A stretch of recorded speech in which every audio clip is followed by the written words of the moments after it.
Hi friends, I am scientist Gaurav Chaudhary and an electrical engineer, and this channel is Electrical Study. Today we are discussing about capacitor and condenser. आज दोस्तों हम capacitor और condenser के बारे में जानेंगे कि ये क्या काम करता है और इसे हम अपने फ़ैन वगैरह में क्यों यूज़ करते हैं। आपने इस तरीके का डिवाइस देखा होगा। इसी डिवाइस को नाम दिया जाता है कंडेंसर, CONDENSER कंडेंसर। इसी डिवाइस को बोला जाता है कैपेसिटर। तो आप बहुत ज़्यादा कंफ्यूज हो जाते हैं यार, किताबों में तो कैपेसिटेंस पढ़ाया जाता है, कैपेसिटर पढ़ाया जाता है, लेकिन मिलता है कंडेंसर। होता क्या है इसका कार्य होता है जैसे कि फ़ैन है। अब ये फ़ैन है, ये 3 पंखुड़ियों वाला फ़ैन है जैसे सपोज दैट ये फ़ैन।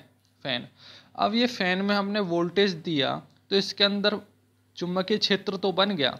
किसी भी पंखा को या किसी भी मोटर को चलाने के लिए चुंबकीय क्षेत्र की ज़रूरत होती है ना, तो इसके अंदर जो वाइंडिंग्स थी उनमें चुंबकीय क्षेत्र तो बन गया, लेकिन इस फैन को धक्का यानी मूव कराने के लिए, घुमाने के लिए किसकी ज़रूरत होती है? कैपेसिटर की ज़रूरत होती है। मीन्स कैपेसिटर इस फैन के अंदर एक्साइटेशन बढ़ाता है, मीन्स उत्तेजना, एक्साइटेशन यानी कि किसी चीज़ को धकेल देना ही कैपेसिटर का काम होता है।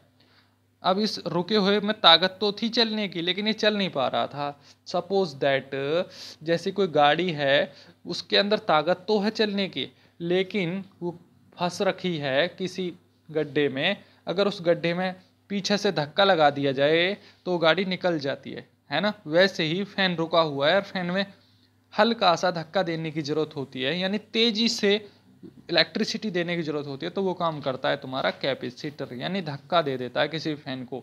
अब आपको लगता होगा यार कैपेसिटर हटा दिए तो फैन चलेगा ही नहीं। जी मैं बताऊं, अगर एक बार फैन चल गया तो आप उसके अंदर से अगर इस डिवाइस को हटा भी देंगे ना, तो वो तब तक चलता रहेगा जब तक आप उसको ऑफ नहीं करेंगे। जैसे ही ऑफ करोगे दोबारा से कैपेसिटर की ज़रूरत होगी, यानी उत्तेजना, यानी उसको लार्ज अमाउंट में एनर्जी प्रोवाइड कराने के लिए, एक्साइटेशन देने के लिए ऐसे डिवाइस की ज़रूरत होती है। अब ये बहुत प्रकार के होते हैं। देखिए, छोटे कैपेसिटर भी होते हैं, बड़े भी होते हैं। अब ये बहुत सारे प्रकार के होते हैं, छोटे होते हैं, बड़े होते हैं। आपने देखा होगा डिवाइसों में छोटे छोटे कैपेसिटर भी होते हैं। तो डिपेंड करता है इनका कैपेसिटेंस कितना है। अब कैपेसिटेंस होता है क्या है कैपेसिटर का? वो माइक्रोफैरेड में जो लिखा हुआ होता है। जैसे इस कैपेसिटर का आपने देखा होगा 70 माइक्रोफैरेड का है, ±5%। 5% टॉलरेंस है इसके अंदर। तो यार होता क्या है, लिखा क्या होता है, अब मैं इसको बताऊं। सपोज दैट कैपेसिटर का जो कंस्ट्रक्शन होता है, मैं आपको समझा ही देता हूं। देखिए, ये भी सब कैपेसिटर हैं, कंफ्यूज नहीं होना है। सर्किटों में ये सब कैपेसिटर ही होते हैं।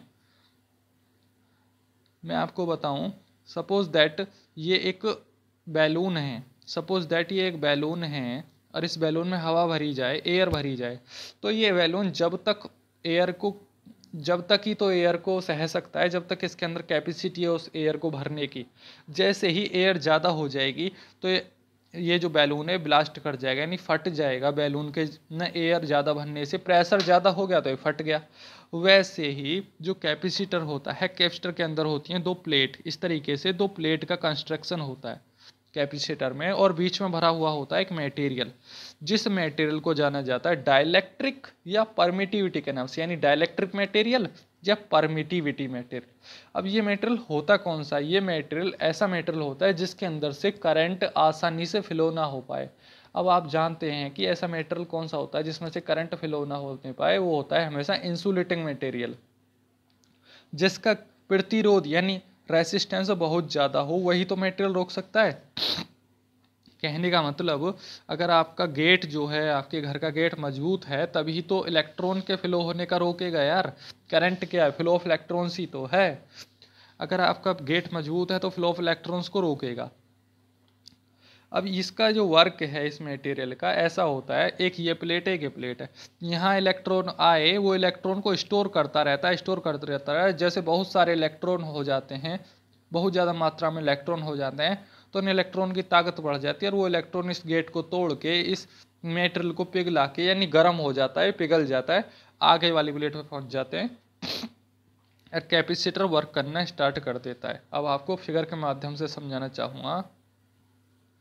अब मैं बताऊंगा कि कैपेसिटर की प्रोसेस क्या होती है। प्रोसेस क्या होती है, देखिए इस तरीके से 2 प्लेट होती हैं, एक प्लेट पे आपने देखा होगा किताबों में प्लस चार्ज होता है, दूसरी पे माइनस चार्ज भी देखा होगा।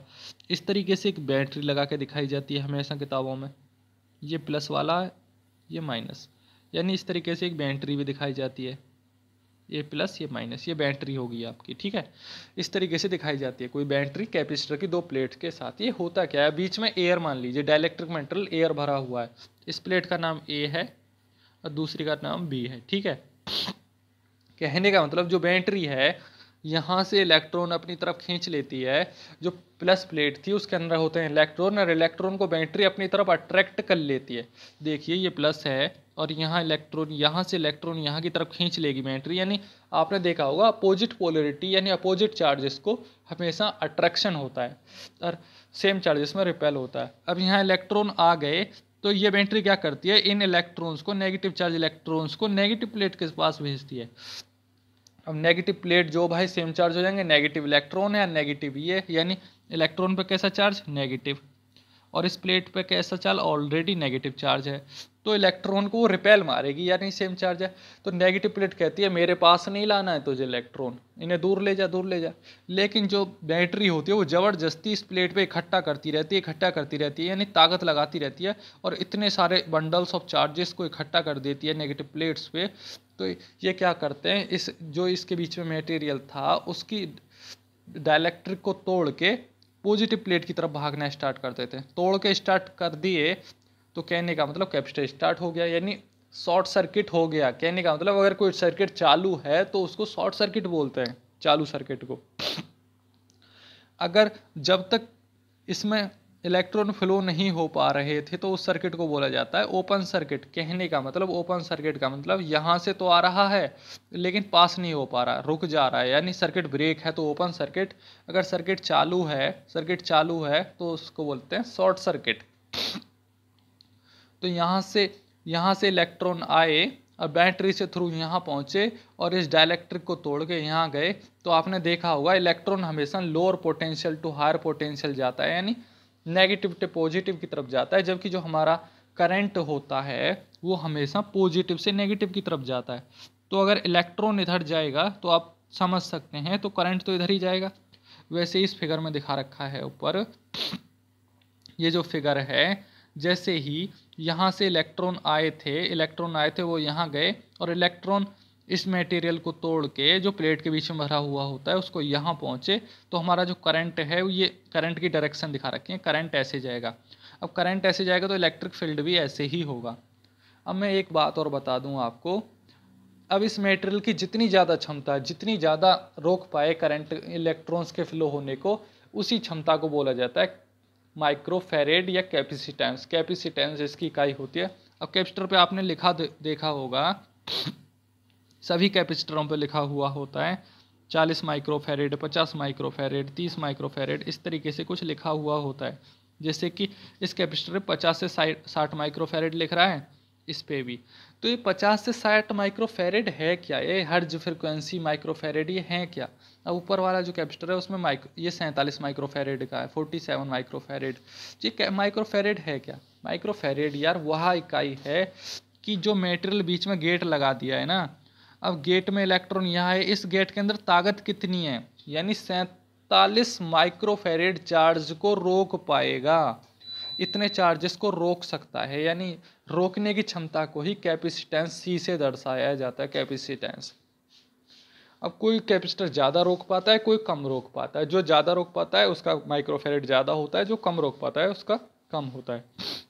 अब एग्जांपल देखिए, कोई 5 माइक्रोफैरेड का कैपेसिटर है और दूसरा 50 माइक्रोफैरेड का है, 50 माइक्रोफैरेड का है और तीसरा 250 माइक्रोफैरेड का। तो इनमें से आप समझ सकते हो कि करंट के फ्लो को सबसे ज़्यादा कौन सा रोकेगा, 250 वाला, उससे कम 50 वाला और सबसे कम 5 वाला। तो आप देख सकते हो कि कौन सा कैपेसिटर कहाँ यूज होगा, जहाँ बड़ी वाली मोटर्स वगैरह का काम होगा, बड़ा लोड होगा, वहाँ ज़्यादा चार्जेस को रोकने वाला कैपेसिटर लगाएंगे और कम वाले पे जैसे डीसी सर्किट हैं चार्जर वगैरह में छोटा लगा देंगे। यही होता है कैपेसिटर का, यानी एक्साइटेशन ज़्यादा देना। अब एक एग्जाम्पल और दे के बताऊँ मैं आपको, आप समझ में आ जाएगा। जैसे ये रिवर है, अब रिवर में हमने डैम लगा रखा है, ये वाला डैम। अब इसमें पानी बहुत सारा, डैम में पानी इकट्ठा कर लिया, यही तो कैपेसिटर है, यानी इकट्ठा करता रहता है चार्जेस को।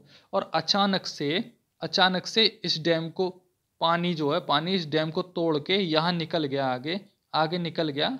तो यही तो है, यानी करंट को रोकेगा थोड़ी देर तक और एकदम से बहुत सारा करंट छोड़ देगा सर्किट में। और छोड़ देगा तो सर्किट में बहुत ज़्यादा ताकत लगेगी और धक्का लगेगा, इसी कारण हमारा फैन स्टार्ट हो जाता है।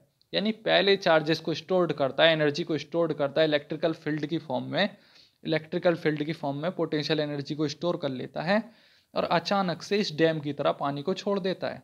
यही तो है कैपेसिटर, इसी चीज़ को कैपेसिटेंस। अब डैम में जितनी ताकत, इस डैम में जितनी ताकत, वही होगा इसका कैपेसिटेंस। कैपेसिटेंस क्या है? कैपेसिटेंस को मैं कैपेसिटेंस ना बोल के रेसिस्टेंस बोल दूं तो बात तो वही है ना, प्रतिरोध का ही तो काम होता है, उस मेटल का प्रतिरोध ही तो रोक पा रहा है ना। लेकिन जब बात कैपेसिटर की कर रहे हैं तो कैपेसिटेंस ही बोलते हैं। एक ये कैपेसिटेंस जो है रेजिस्टेंस पे भी डिपेंड होता है, ठीक है ना। आज का लेक्चर यहीं समाप्त होता है। अगर आपको कैपेसिटर समझ आया हो तो चैनल को लाइक करें, शेयर करें, सब्सक्राइब करें और वीडियो को ज़्यादा से ज़्यादा शेयर करें। चैनल का नाम है electrical study. Thank you so much for watching this video.